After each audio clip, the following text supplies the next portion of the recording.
추석 명절을 일주일 앞두고 한 할머니가 은행 창구에 앉아 있었습니다. 통장을 들여다보며 한참을 망설이던 그는 결국 직원에게 물었습니다. 손주가 5인데 한 명당 얼마씩 주는 게 요즘 맞냐고 말입니다. 직원은 난처한 표정으로 웃기만 했습니다. 할머니는 집으로 돌아와서도 계산기를 두드렸습니다. 작은 손주는 초등학생이고 큰 손주는 대학생입니다.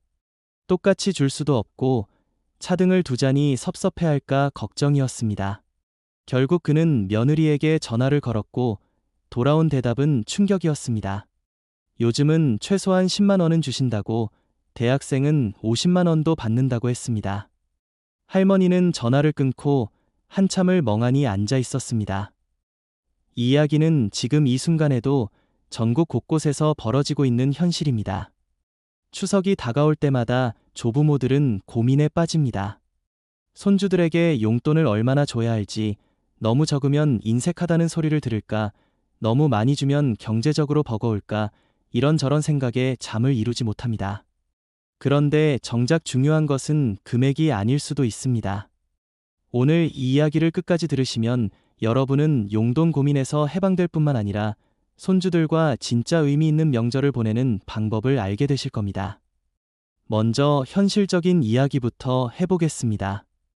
요즘 추석 용돈 시세는 대체로 이렇습니다. 미취학 아동은 10,000원에서 50,000원 사이, 초등학생은 30,000원에서 10만원, 중고등학생은 50,000원에서 20만원, 대학생은 10만원에서 50만원 정도입니다. 물론 이것은 평균적인 수치이고 집안 형편과 지역, 관계에 따라 천차만별입니다. 서울 강남의 어느 집에서는 손주 한 명에게 100만 원씩 주기도 하고 시골의 어느 집에서는 10,000원짜리 한 장이 전부이기도 합니다. 중요한 것은 남과 비교하는 것이 아니라 우리 형편에 맞는 선택을 하는 것입니다. 그런데 여기서 한 가지 묻고 싶습니다. 손주들은 정말 돈이 필요해서 할머니, 할아버지를 만나러 오는 걸까요? 어느 60대 후반 할아버지의 경험담입니다. 그는 작년 추석에 손주들에게 용돈을 넉넉히 줬습니다. 초등학생 손주에게 10만 원, 고등학생 손주에게 20만 원을 주었습니다. 손주들은 고맙다는 말을 하고 돈을 받아 들었습니다. 그런데 그 후로 명절 내내 손주들은 방에만 틀어박혀 핸드폰만 들여다봤습니다. 할아버지는 섭섭했습니다. 돈은 받아가면서 할아버지와 대화 한마디 나누지 않는 것이 서운했습니다. 그래서 올해는 다르게 해보기로 했습니다. 용돈은 절반으로 줄이고 대신 손주들과 함께 시간을 보내기로 한 것입니다. 올해 추석에 할아버지는 손주들에게 제안했습니다. 용돈을 받는 대신 할아버지와 함께 동네 한 바퀴 산책을 하자고 했습니다. 처음에 손주들은 시큰둥했습니다. 하지만 할아버지가 어릴 적 이야기를 들려주기 시작하자 분위기가 바뀌었습니다. 할아버지가 어렸을 때는 추석에 새 옷을 입는 것이 가장 큰 즐거움이었다는 이야기, 송편을 만들기 위해 온 가족이 모여 앉아 밤을 새웠다는 이야기, 그런 이야기들을 들으면서 손주들은 핸드폰을 내려놓았습니다. 산책을 마치고 돌아올 때쯤 손주들은 할아버지 손을 잡고 있었습니다. 그날 저녁 할아버지는 용돈 봉투를 건넸지만 금액은 작년의 절반이었습니다. 그런데 신기하게도 손주들은 더 기뻐했습니다. 돈의 액수보다 할아버지와 함께한 시간이 더 값졌기 때문입니다. 이 이야기가 우리에게 던지는 질문은 명확합니다. 우리는 왜 손주들에게 돈을 주는 걸까요? 그것은 사랑의 표현입니다. 우리가 살아온 세월 동안 경제적으로 넉넉하지 못했고 자식들에게도 충분히 해주지 못했다는 미안함이 있습니다. 그래서 손주들만큼은 좋은 것을 주고 싶은 마음입니다. 하지만 그 마음이 오로지 돈으로만 전달되어야 하는 것은 아닙니다. 오히려 돈보다 더 귀한 것을 줄 수 있습니다. 그것은 바로 우리의 시간과 관심입니다. 요즘 아이들은 물질적으로 풍족합니다. 부모가 웬만한 것은 다 사줍니다. 하지만 정작 부족한 것은 어른과의 진정한 대화입니다. 부모는 바쁩니다. 맞벌이를 하고 아이를 학원에 보내느라 정신이 없습니다. 아이들은 핸드폰과 게임 속에서 외롭게 자랍니다. 그런 아이들에게 할머니, 할아버지는 특별한 존재가 될 수 있습니다.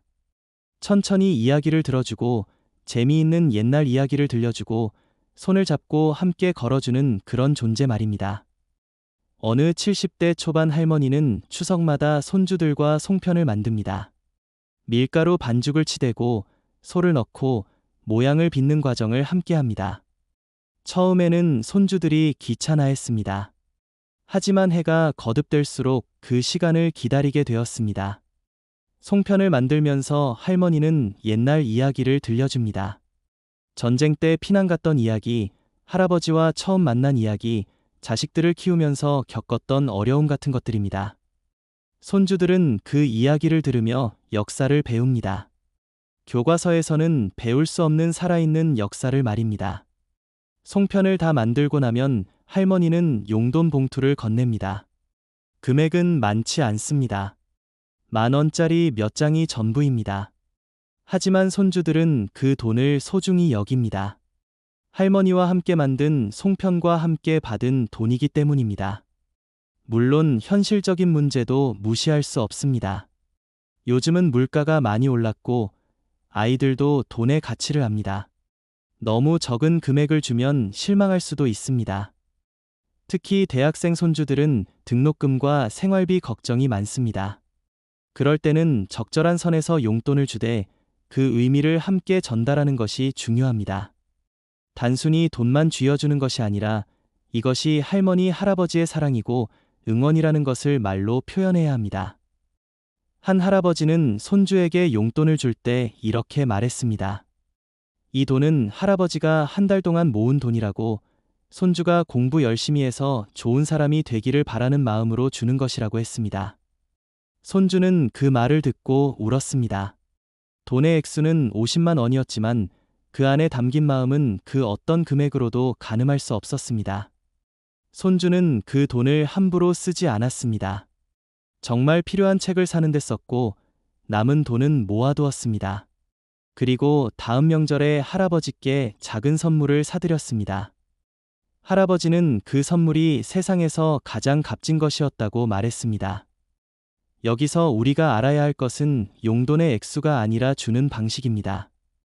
무심코 건네는 10만 원보다 진심을 담아 건네는 10,000원이 더 값질 수 있습니다. 중요한 것은 우리의 마음이 제대로 전달되느냐입니다. 그러려면 용돈을 줄 때 손주와 눈을 마주치고 따뜻한 말 한마디를 건네야 합니다. 건강하게 잘 자라라, 공부 열심히 하라, 할머니, 할아버지가 항상 응원한다. 그런 말들이 필요합니다. 또 하나 생각해 볼 점은 용돈을 주는 것이 의무가 아니라는 사실입니다. 경제적으로 어려운 상황이라면 무리해서 줄 필요가 없습니다. 손주들도 그것을 이해할 수 있습니다. 오히려 솔직하게 이야기하는 것이 낫습니다.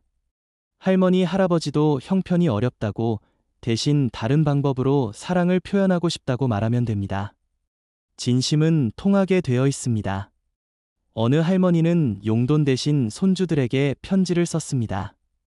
한 명 한 명에게 각각 다른 내용으로 정성껏 썼습니다. 손주의 장점을 칭찬하고 앞으로의 미래를 응원하는 내용이었습니다. 편지와 함께 10,000원짜리 한 장을 넣었습니다. 손주들은 그 편지를 읽고 감동했습니다. 특히 고등학생 손주는 편지를 읽으며 눈물을 흘렸습니다. 할머니가 자기를 이렇게 자세히 알고 있었다는 것이 놀라웠고 그 관심과 사랑이 벅찼습니다. 그 손주는 지금도 할머니의 편지를 간직하고 있습니다. 용돈은 다 써버렸지만 편지는 평생 보물로 남을 것입니다. 결국 추석 용돈 시세가 얼마든 중요하지 않습니다. 남들이 얼마를 주든 우리는 우리의 형편과 마음에 맞게 주면 됩니다. 다만 그것을 줄 때 진심을 담아야 하고 용돈 이외의 것들로도 사랑을 표현해야 합니다. 함께하는 시간, 대화, 관심, 그런 것들이 때로는 돈보다 훨씬 더 값집니다. 명절은 돈을 주고받는 날이 아니라 가족이 모여 서로의 안부를 확인하고 사랑을 나누는 날입니다. 손주들에게 필요한 것은 비싼 용돈이 아니라 할머니, 할아버지의 따뜻한 관심입니다. 우리가 살아온 이야기를 들려주고 손주들의 이야기를 들어주는 것만으로도